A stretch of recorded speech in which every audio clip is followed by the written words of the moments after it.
Hey, NorCal, welcome back to another year and another episode of NorCal Mondays. It is Monday, January 6th, 2025. It is we're already kicking off a new year. Tonight we are going to be talking about the 18th season of Challenge of the Americas. So we're excited about that. Really quick, I just want to give you guys a little bit of an update about what's been happening in the off season. Okay, so obviously we've made some exciting changes in NorCal Karters. Things look a little different. We have new logos, new social media things and stuff like that. So I've been moving in, remodeling and redecorating a little bit. So I'm excited and I cannot wait for you to see everything that we have in store. We have been working with all of the clubs, obviously, since November when we did the calendar meeting. So we did the calendar meeting, helped all the clubs kind of get situated and sorted. And now we are getting ready for 2025. We're trying to cover as many events as possible. So far, we have secured Challenge of the Americas. Obviously, we're going to be going there. Josh and I will be doing CCKRA races, KPX, and NC road racing. So, working with them so far. We're still in talks and finalizing details, obviously, with like Reno, Sonoma, Tri-Seed, the Gold Rush, Santa Maria, Sumac, Prairie, Dixon, Shasta, Medford, all of our other NorCal and expanding tracks. So we're excited. If you're interested in partnering with us to grow our community throughout NorCal and beyond, let's do it. Get in contact with me, and can make that happen. Going into also something else that we've been working on in the off season. We do now have a ebook available. The link is in our bio. So it's basically the top 10 questions that we were getting asked on NorCal Karters and all of our social medias. Put it all down in a book format, and we are answering all of your questions to get into the sport. Challenge of the Americas is a little different. We've obviously heard about it before with its 18th season happening this 2025. Today we're excited because we have Andy in the house. He is the race organizer for Challenge of the Americas, my great friend, and our fearless leader, because Josh and I are also on his team for Challenge of the Americas. So we will see you at hopefully Tucson, which we're previewing. So moving on. Also, we want to thank Challenge of the Americas because, as you can see, they're sponsoring another season of NorCal Mondays. Thanks, Andy and Challenge of the Americas, for all that. And we want to shout out, obviously, our Challenge of the Americas family who are watching tonight and going on. So I'm going to bring Andy up and we will answer some of your questions. Here we go. Hey, Andy. Hey, Ash, how are you? I'm good. How are And you? are we doing the dishes back there somewhere? No, Josh is making dinner for the fam. So I got out of dinner tonight. Thanks, NorCal. Um, but yeah, how's the weather there? I'm sorry, I can't. It faded Uh, for a second there. How's the weather where you're at? It's been a pretty mild winter, to be honest. It's been in the low 40s every day. It's been got a fair amount of rain in December and early January, but we've only had one day of snow, which is crazy. But that just makes me worry about what's going to happen in a couple of weeks when I leave town to go to Tucson. It's going to dump, and I won't be here to shovel the driveway. All right. So, sorry about that. All right, so let's talk about what are we looking forward to this season. We're going to talk about Tucson. We're going to talk about Shinko and all of that. So everybody put your questions in the comments. And here we go. Andy, 18th season. Tell us a little bit about that and what you're looking forward to this year. Yeah, it's amazing. I mean, when we started this deal, we were in at the Nationals in 2007 in Centennial, Colorado, when we made the announcement that we were starting this program. I mean, obviously, the Florida Winter Tour, that's now owned by Rock Cup, has been going on for almost 30 years. So they had a 10-year head start, and it was a good program, but we never had anything on the West Coast. So Joe Ramos came to me and said, "Hey, let's start something." Back then, it was all Rotax, and so let's start a program. And he gave me some support in the beginning with tickets to the Rotex World, etc. And man, it started from there, and it's been a great journey. 18 years we've survived. We started the year that we had the big '08 real estate, banking ridiculous crush. We've survived through COVID. We've survived through the up and downs, and after 18 years, I mean, really after about the first 5 or 6 or 7 years, we were a staple on the West Coast in the winter. But this year, obviously, because you both work for me or help me out as part of the challenge family, is that we've added a fourth race. We've expanded into June, so now we've stretched the calendar out a little bit based on feedback we got from the teams and racers here on the West Coast. So this is a big year for me because it's a big, when you increase anything by 33%, and take a chance like this. Hopefully it pays off. I feel like it's going to pay off. I mean, it was requested by the racers and gives them a big program to stay home for on the West Coast, since everybody seems to ignore us out here. So I'm excited. I'm really excited about it. I'm excited because obviously we're going to be heading to K1 as well. Tonight we're going to be talking about Tucson, but I'm excited for K1. I am excited to expand to 4 races, and I've been hearing a lot of feedback, and other people are excited as well for 4. So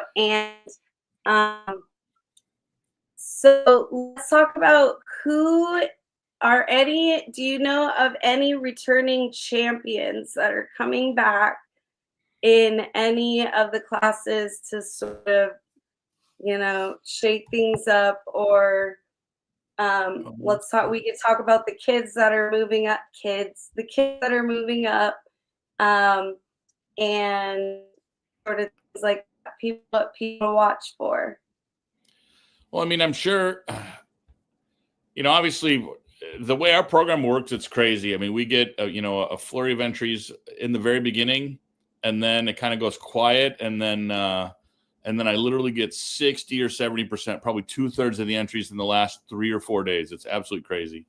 And the first few years, and the first 10 years, used to make me so nervous. I used to get crazy, and then every single time, entry closes in 72 hours, and all of a sudden 50 entries would show up on that day, and 20 the next day. It's just crazy. So it's hard to say who all is going to come, because it's typical. But I can tell you that our entries are up almost 25% at this same stage. I keep a spreadsheet as compared to what the last few years have been, and we're up, like I said, almost 25% over where we were at this same date last year, which is huge. Some of that can be maybe related to the fact that we're allowing number reservations for the first time, which has been a huge success. I think about 3/4 of the folks that registered did register their number to make sure they had their favorite number. And, all that's part of the fact that we went to the Race Select program, which past several years, we kind of worked on a cobbled together program. We had the mom system and we had, a PayPal interface and all that. And it was a bit cumbersome, but it was free. So I used it for a long time because free helps. This year we decided to make it a little more professional and go to a program that a lot of other championships use. And Keith Warren, the designer of Race Select, has been great with us, worked with us so much just to be able to tweak it the way we wanted it to and do a few things. So it's been absolutely fantastic. So like I said, I'm excited. As far as champion goes, I mean, you just go to last year, Sarfati will be there. I think he's going to miss the first race, but, Margie said they'll be at all the rest. I'm sure Wagner will be there. Avancino's already registered. So there's 3 of the champions off the top of my head. Kane Martin, he's usually in. Then you go to the year after that. I mean, Eggleston and Gulick were champions the year before. I'm sure both of those guys are coming back. Pickett was a champion a few years ago. Hodge jumps in and out with us. So, I mean, there's always, I foresee, 5, 6, 7, 8 past champions jumping in with us. They may not be there for every single round, but they'll certainly be part of the mix. That's exciting. So again, you guys, you hear all these big names that are coming, and we'll be on the West Coast. Well, the whole series will be on the West Coast, but we'll be close to home because one of the rounds will be in Sonoma. We mentioned K1. And then the first round will be in Tucson, which if you look on the screen, registration is still open. So registration is still open. It's on Race Select. Go to challengekarting.com. Click on the registration tab right here. Shout out to Sean for getting all of this organized. Oh, for sure. No, Sean's invaluable to that kind of thing. I mean, he hates credit, and more so than that, I hate to give him credit. So that's about the most he's going to get at this point. But for sure, he's been great in making this all work, making this interface work. But yeah, I mean, it looks like just under 2 weeks left until it closes. So, I got about 11 days before I get that big flurry on the past, on the last 3 days. But it's going to be good. We closed registration a little bit early on the first one because heck, it's been open since I think December 3rd or 4th or something. So, I mean, gives people plenty of time to register and, to get our tire container down there and the big fuel order at the beginning of the year. We need a little extra time for the first round. So we always kind of close the first one a little early and then stretch them as the season goes.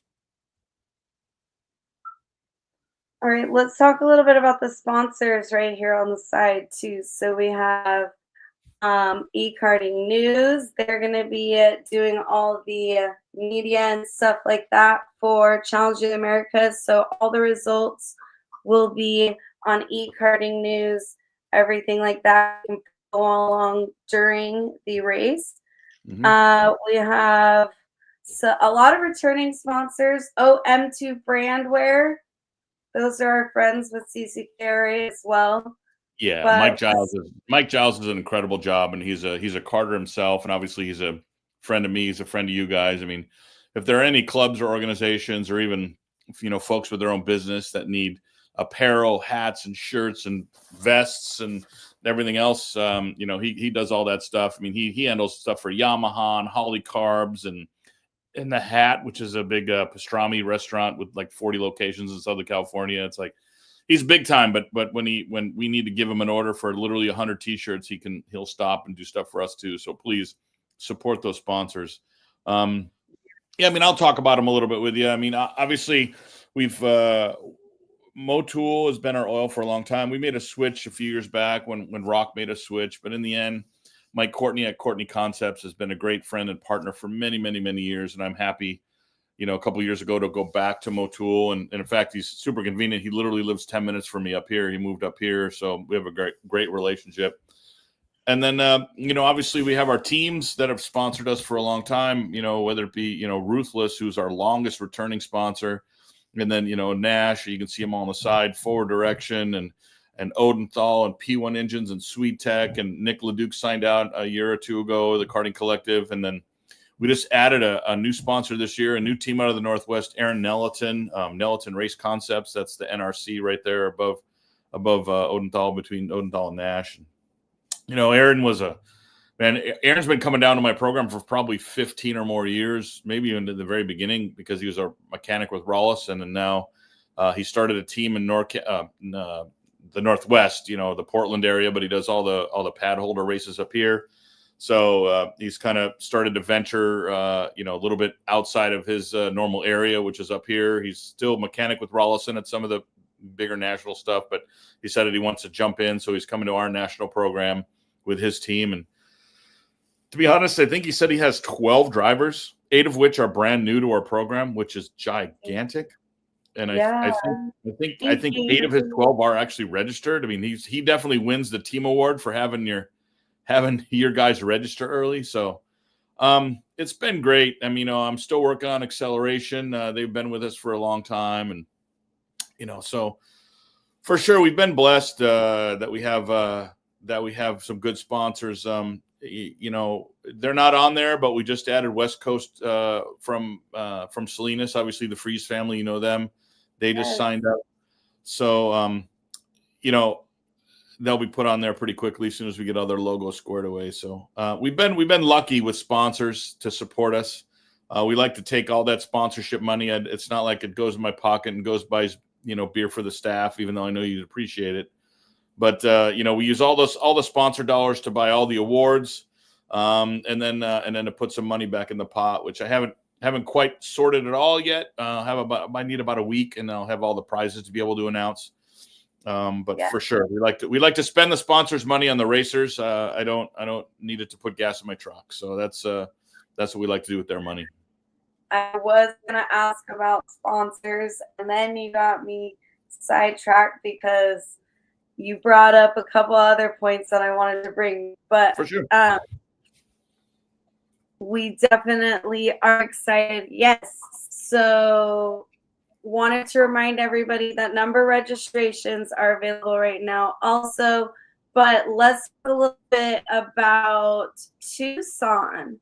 So something we know about Tucson travel wise that happens around the same time is the gem show and other sporting events and things like that happening in the area. So that is something that we all definitely have to take into account. And you do a really good job getting us there. So I haven't had to encounter any baseball fans, so that worked out. But talk a little bit about sort of like the tips about traveling to Tucson after all your years of traveling there. I mean, Tucson, I recognize that Tucson's not the easiest place to get to. I mean, it's not San Francisco, it's not LA, it's not Phoenix, but there's always plenty of flights. I mean, there's always an American flight. There's always a Southwest flight that gets folks either to Phoenix or gets people to Vegas that night. I mean, I think I literally have 10 of our staff or something on the same American flight, 10 or 12 of you on the same American flight out on Sunday night, like at 7:30 or something like that. So I get you to Phoenix and then disperse you at that point. So, there's flights there. There's plenty of flights. People always call me, oh, I couldn't get a flight. I'm like, well, you got to be creative. Obviously, you're not going to get a direct Tucson to Sacramento flight. That just doesn't exist. Yeah. So you got to be a little creative. But yeah, the gem show is always part of the deal. And people always ask, oh, why do we go always during the gem show? Well, the gem show is a 4-week show or something. You can't really avoid it, especially our time of year that we have the challenge. I mean, I can't go to Sonoma in January and February unless we want to run swamp buggies. So, I have to go to a place that's a little drier.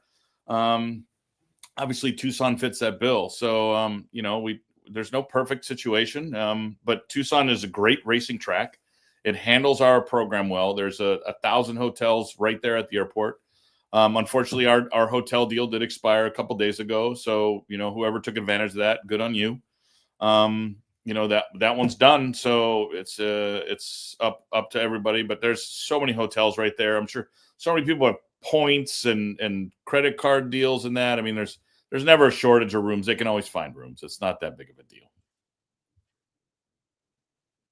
Ooh, and I see on here too, the track configuration as well is Yeah. counterclockwise. It's our normal configuration. I mean, last year, because if you recall, last year we had a tentative date at K1, which obviously didn't work out because of whatever their delays. So we went back to back at Tucson. So we did one way, one direction, one way the other. But this is the normal direction, the counterclockwise way. It's the way was pretty much designed to run. It provides unbelievable racing. There's always passes going into that first corner. There's always last lap passes going into that left-right chicane. But yeah, I mean, that's the way the grid flows and the scale flows and tech and everything. I mean, that's the department you work. So how all that traffic pattern has to work. So for sure, just like Josh says, the racing is so great. There's so much under and over racing, and there's, you can't really get away. So it's really, really good. I love that racetrack.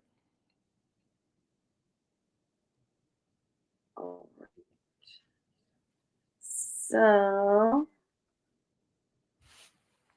trying to read and see if there's anything. But yes, the hotel block did expire.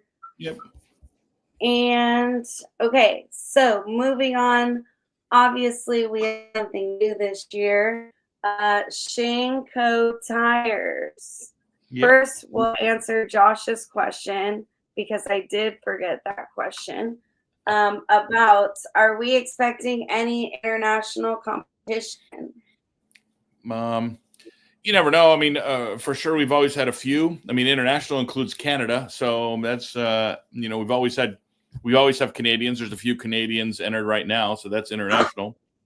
I don't know if Baz Lammers is showing up again like he did this past year, but I didn't know Baz was showing up till 2 days before registration closed. And it's fun that Josh is literally texting you from the kitchen while he's cooking paella. But I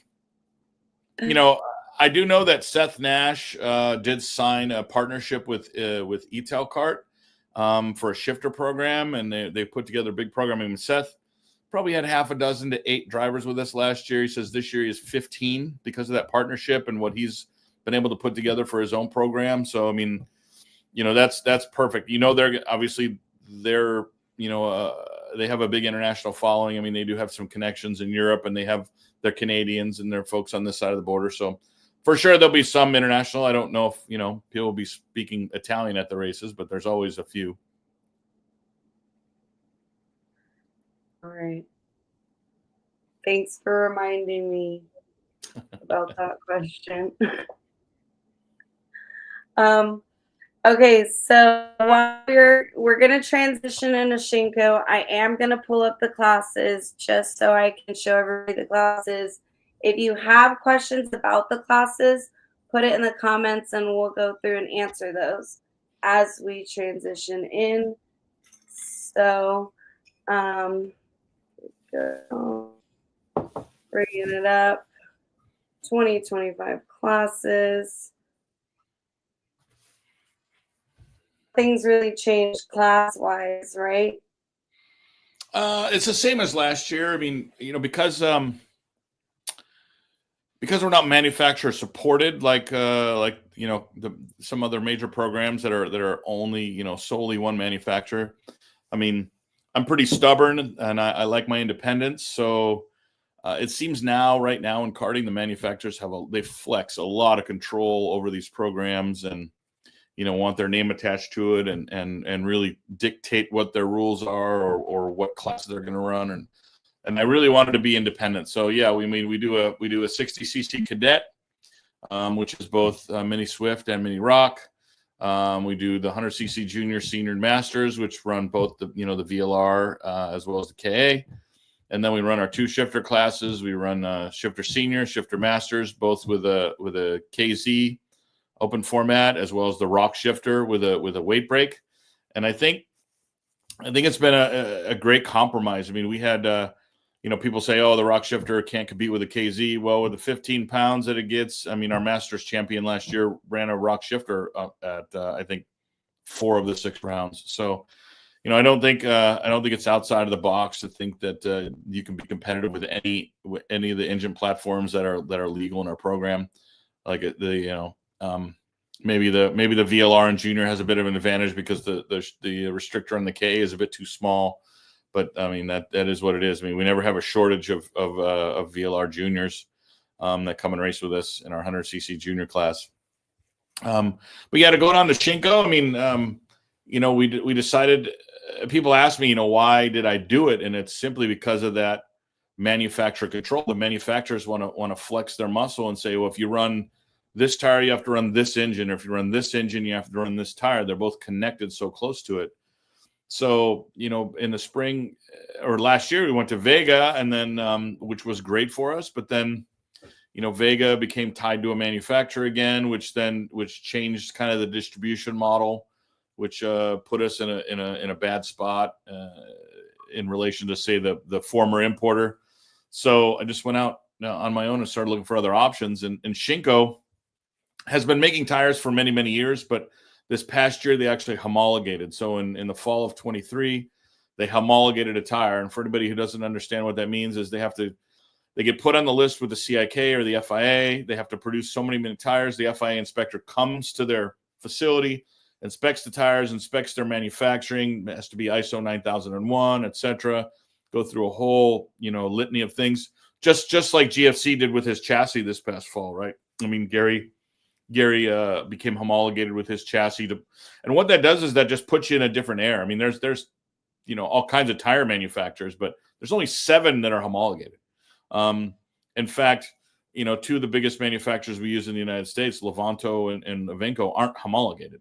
Now, their big brother, the LeConte and the MG, are homologated, but those specific brands are not. Well, Shinko did the due diligence to become homologated. So when they did that, they put themselves in a category that's very rare and is a higher quality than a lot of others. So we started testing over the summer.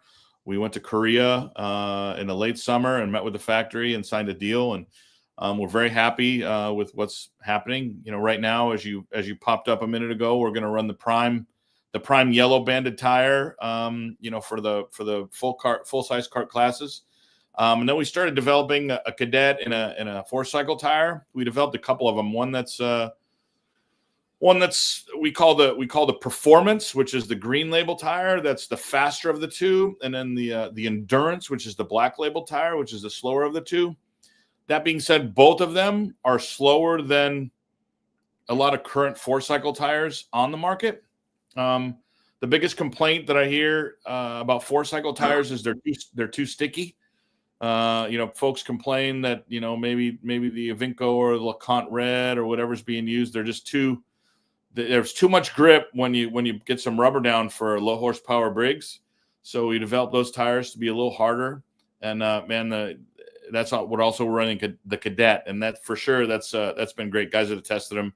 They ran a race up at Centennial last month, and there were 0 complaints. Everybody was so happy with the tire. So, I mean, I'm stoked with the new relationship. We signed a 5-year deal, so this homologation period plus the next homologation period, as a start, and see what we can do to expand the business into this side of the planet. Yeah, that's exciting. It's exciting because it's new, and again, you are the person that's basically coming up with the ideas. So, and that's intriguing to me. So I'm excited, and I bug you all the time, and I'm totally like letting out my secret, but I bug Andy all the time with questions and things like that. And every time I get to start talking about Shinkos, I'm like, dude, this is so exciting. He's doing this.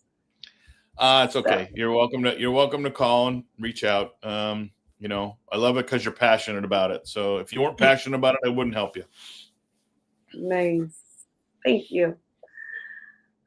All right. So we'll obviously Shinko tires and things like sorry, in breaks for sorry, Josh is like commenting and again he's in the other room. All right, harder tire will crease. Josh, you want to come in? And then if you have any questions for Andy, put them in the comments. We're going to get Josh in to kind of talk about this. I don't know if he's coming, but Josh is also here too. So any questions, put them in the comments. Tucson's coming up. And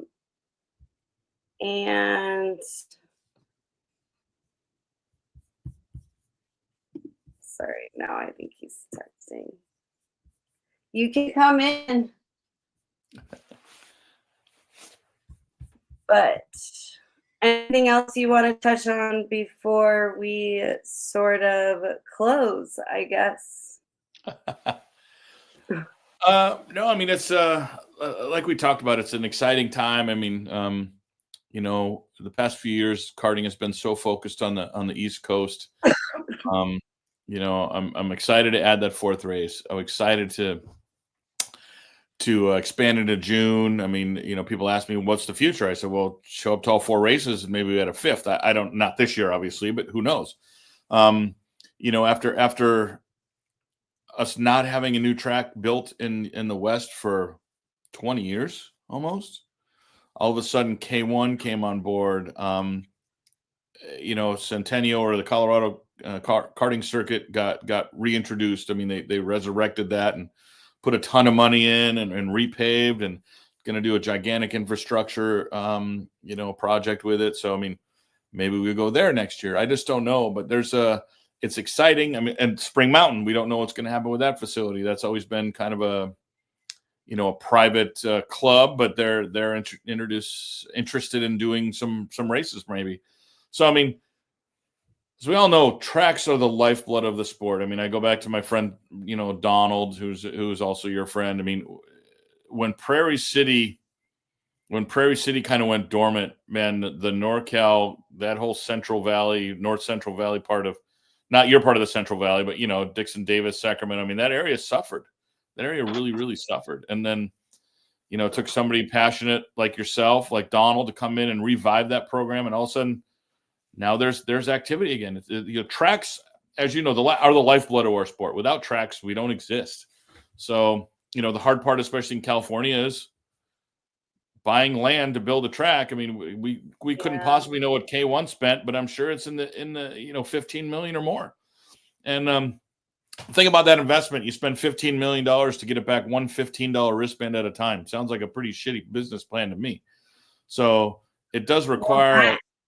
Yeah, and you have to convince people who don't think karting is a real sport. Mm-hmm. So then you're dealing with all these executives and people from like city councils, and they're like, "Oh wait, what are you talking about go-karts?" And we're like, "No, this is actually a sport. This is actually a thing, and it's not just something that you see at like boomers on the weekends type thing." So have you ever been up here to the Tri-Cities Club way back in the day? You or Josh up in Washington? In Richland? The little like 38-second track? Oh, not anymore. It's bigger. I went there. The last time I went there, I want to say it was like 35 seconds or something like that. Oh, yeah, no. They did a complete repave, added sections. I mean, the facility is a beautiful club facility. All right, the infield is grass. I mean, it's all on public land. There's a motocross track next door. However, from what I understand, they were able to tap into some community money because people come from out of town to come race their races. No different than club soccer tournaments or club baseball tournaments. Like if the clubs were aggressive, they can go to their communities and probably find some community dollars, whether it be tourism dollars or money, set aside for youth sports that could totally help the clubs. And if you're a club track that's going to be embedded in the area for a long time, you need to be aggressive and try to find those dollars, because those dollars are out there. They are out there. Yeah.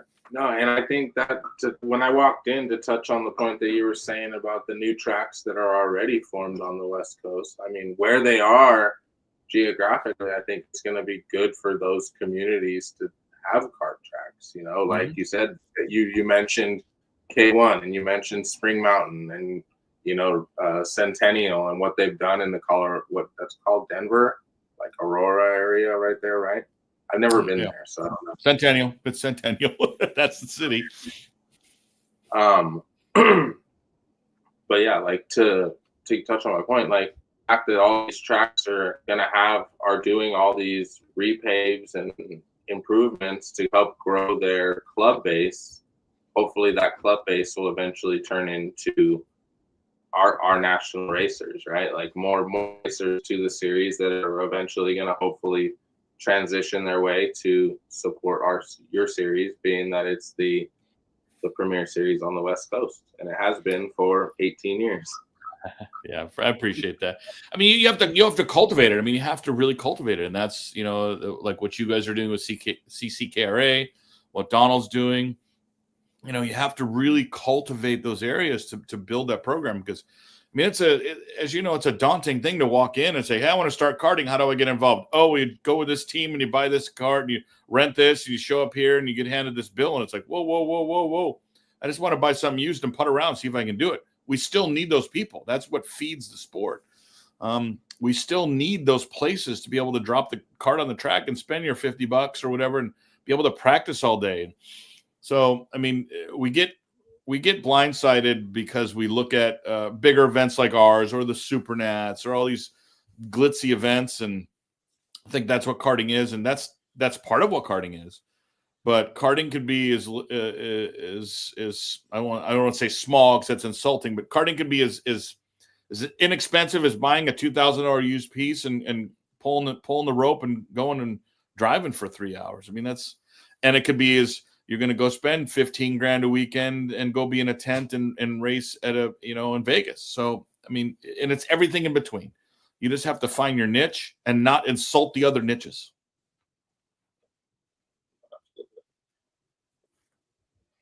All right, let's check the comments. So, did you want to go back to the harder tire will create better racing? Well, he had touched on something with just that Shinko was talking when you guys were on the Shinko subject. I was listening from the kitchen, and you were saying that you were developing a harder four-cycle because I'm a four-cycle racer, obviously. I know. And the fact that you said that the biggest complaint is that it is too soft. I mean, full throttle most of the time, and I think lately I've been driving on a different tire, and it's a little harder, and I enjoy it, having to brake and having to actually change the way I drive. I think it'll create better race. Yeah, we'll have to get you on a set of the greens and see what you think of them. The reds are probably a bit too hard. I mean, the challenge with four-cycle racing is, but different tracks have different. We figured out that we had to develop two. One is almost a rental tire. I mean, it can be used as a rental, so it's that hard. But you have some tracks that use like the MG RL2 or something, or the Duro, which is like an impossibly hard tire. Yeah. You can't mount them. They're like bricks. So this is softer than that. But then you have the clubs that are coming from the Avinco Blue, which is super, super soft for a four-stroke. So you can't just have one. So that we kind of developed these two. And, I'm excited about the future. It's going to take a little bit because tire contracts are, usually a couple-year deals, and in clubs and series are kind of ingrained with what they use. So, I'll just keep on developing and still work on what we think is best, and what I think may not be best for everybody, but I still have an opinion. I've been around the sport for 40 years and I'm stubborn. So if you don't like what I offer, that's fine. If you like what I offer, then come buy it. So, I mean, I think we have a good program, and I think, the the response to Shinko and what we've done initially has been huge. It's way better than I thought. To be able to sign up, Utah and Colorado right away as club partners it has been great. It's been great for my region up here.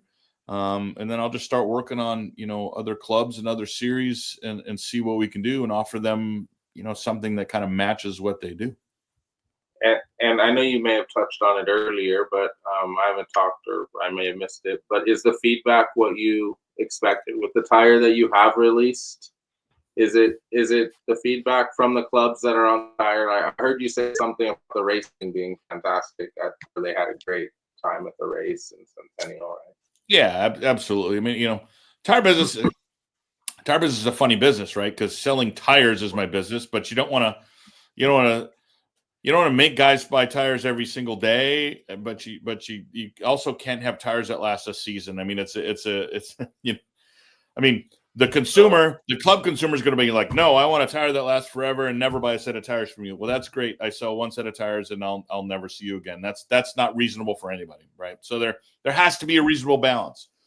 2 cycle guys at the national level are going to put a set of tires on every day. They might put 2 sets of tires on in a practice day. It just depends on what they're going for. I was at the Supernats one year and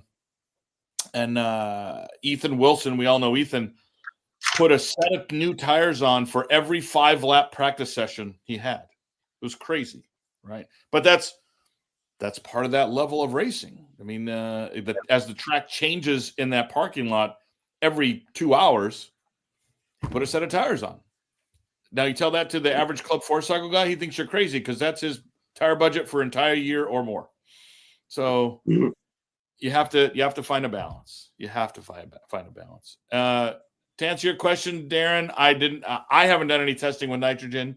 I'm sorry. Yeah. So it just, we'll see. It's up to the teams. It's not my job to figure this stuff out. It's my job to kind of do some basic testing and figure out that it's a good product and then it lasts how I want it to, and then let them figure it out.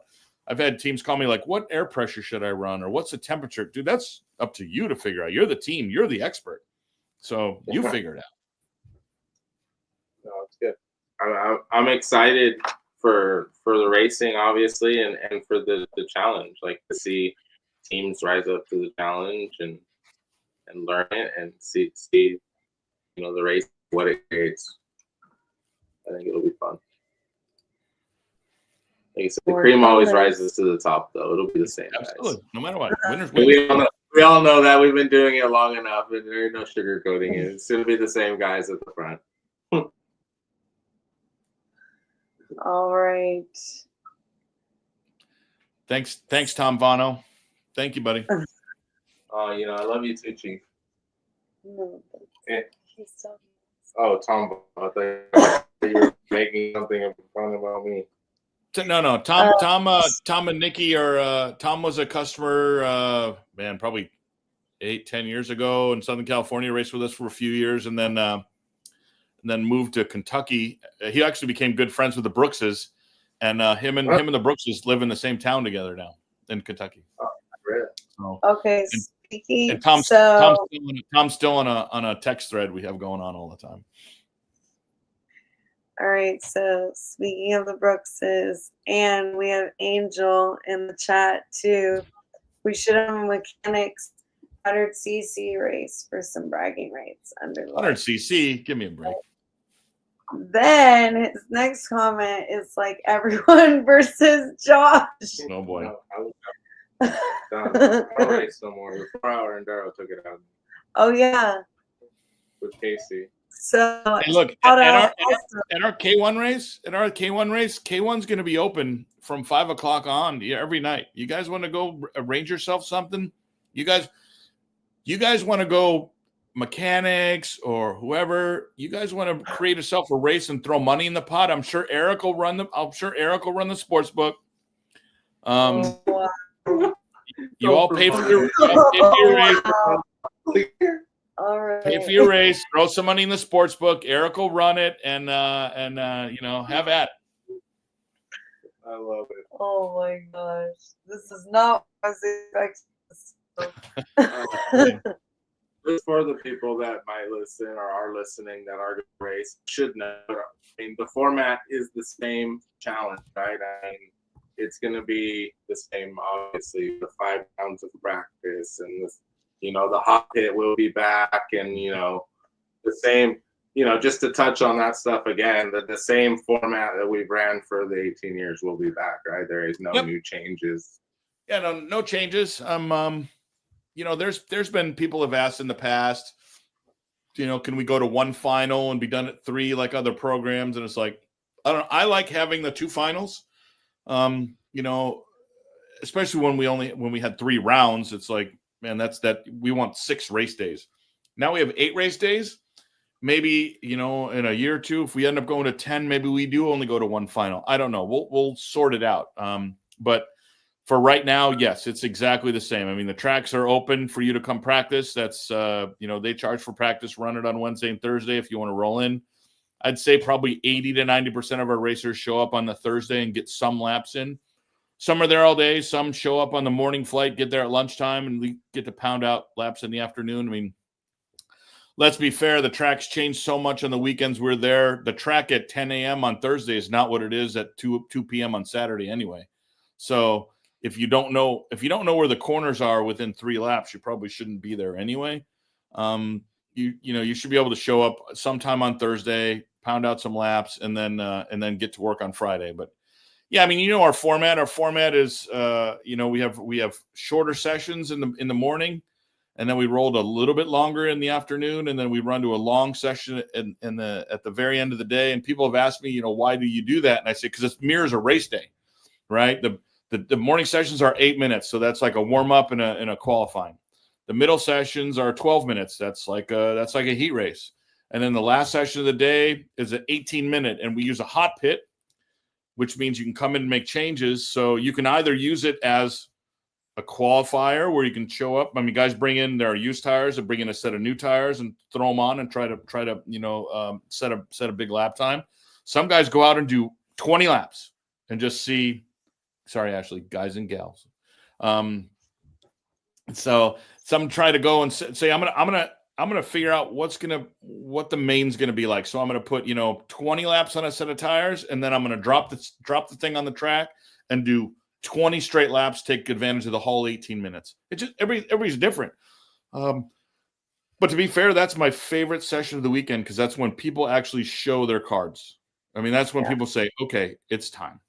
And this past year we tried something to do, to make it an A and a B group, and A was the odds and B's were the even. In the end, our 2 biggest classes are always going to be 100cc junior and 100cc senior.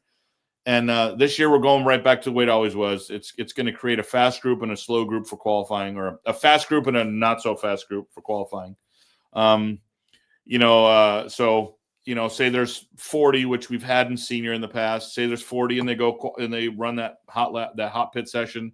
The line gets drawn at 20, and from 21 on back, qualify first each day, and on 20 on to first, qualify second each day. So we're going to create a point to go out and to throw some laps down and to see what everybody has. I mean, that's the point. We're here to race. Well, that's exciting. That'll help. That's a lot of laps too. I mean, for the entry for the weekend, it's not like you're going to an event and only getting 2 on-track sessions for a whole day there on Friday. We're gonna get a lot of laps. Let's be honest. We only run 6 classes, and people have asked me in the past. We used to run more when the 125 tag stuff was big on the West Coast. We ran more, but now the 125 tag stuff is dead on the West, except for, oddly enough, up here in the Pacific Northwest and into Canada, they have a good crew. But other places in the West, anywhere south of the Columbia River, just doesn't exist. It's crazy.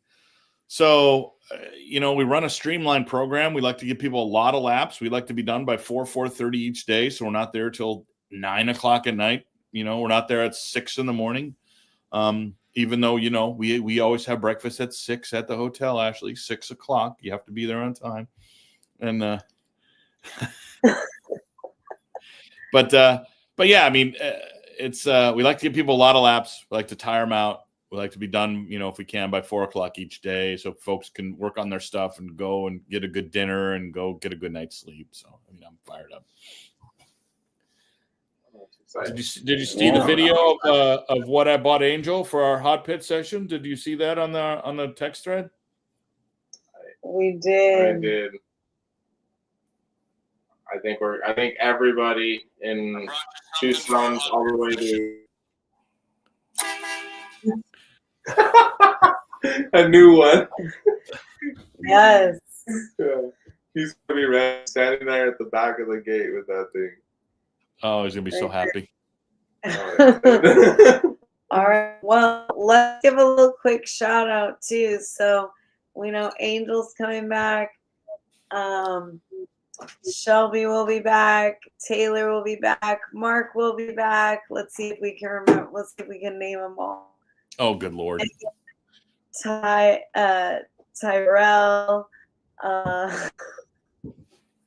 The Gordons are the Gordons. Oh, congratulations, Gordons. We're excited. Our friends. And then who else? Maddie. Maddie will be back. Mm-hmm. So a lot of familiar faces. We'll have Corey, Rob, and Tech. Lots of and Cam. I'm moving Cam to Cam wants to try out wants to try Tech. So we're moving Cam to Tech. Obviously we have, Josh on track and Ryan will be there on track throwing the flag. So and guys on the grid. 70-year-old guy hugging the kids and checking their neck braces every time. So, it's, I'm blessed. I really am. I say this, it is not a cliche. People always say, I am blessed that I have a strong team, a strong family that comes and helps. And people say, oh, you work for me. You don't work for me. You're my family. And I appreciate everything you guys do. I know you don't do it for the money because it doesn't pay a ton, but we do because we love this sport, and it shows in the way that we run our races because we're all passionate about this sport. We're all career karters. I've been to races, and I don't want to insult Home Depot, but I feel like there are some of their officials they got out of the Home Depot parking lot, and I got my officials off of past race results and family connections. Right, they're always they've been with us for a very, very long time. Guy. 20 years ago, Guy was my race director, and he's still with us. He doesn't want the pressure of race directing anymore, so he works the grid. Shelby's been with me since she was 15 years old, 16 years old. It's crazy. So, I'm blessed to have all you guys. So thank you so very much for what you do for me and what you do for the sport. Thank you. Blessed part of it. Yeah. Thank you for. Again, and it is true. He does find good ones. It's the Avengers. You've named us the Avengers. Yes. Well, you've named yourself the Avengers. I'm not an Avenger. I'm the guy that puts the Avengers together. I'm the evil genius. But we're all excited. We will be in Tucson coming up, and it'll be the first round of Americas. So we're excited. Thanks, Andy, for being here. We're not going to keep you here all night, although we know that's typical in the NorCal Karters studio. But here we go. We're going to start our close. But I do want to thank you for joining us tonight. Again, we will see everyone in Tucson. Andy, you can give your shout outs and then I will close. Oh, I gave my shout outs, and it's we couldn't do this without our racers, without our sponsors and teams, without our staff. So we're a triangle, right? The race organizers, which you're part of, you're part of this family, and then you have it's just a triangle. You have the race organizers, you have the teams, and you have the end user, the customer. And without either one of those corners, the triangle just becomes a pile of sticks. So, we needs all three of us. It needs all three of our effort, and needs all three of our attention, and all three of our passion. So thank you for everybody who supports us. And, whether you support us by spending your hard-earned money and coming to race with us, whether you support us by bringing folks who spend their hard-earned money, or whether you are part of my team to put on these events for you. But otherwise, thank you very much, and we'll see you in Tucson in just a few short weeks. Yes. Tucson, then K1, then Sonoma, and then Utah. Correct. For races, Come to the Americas 2025. The next episode of NorCal Mondays, we will be doing upcoming events for February and sealing it. Remember, if we all bring one person into karting, we'll double by next year. All right. Good night, NorCal. Good night, Chief.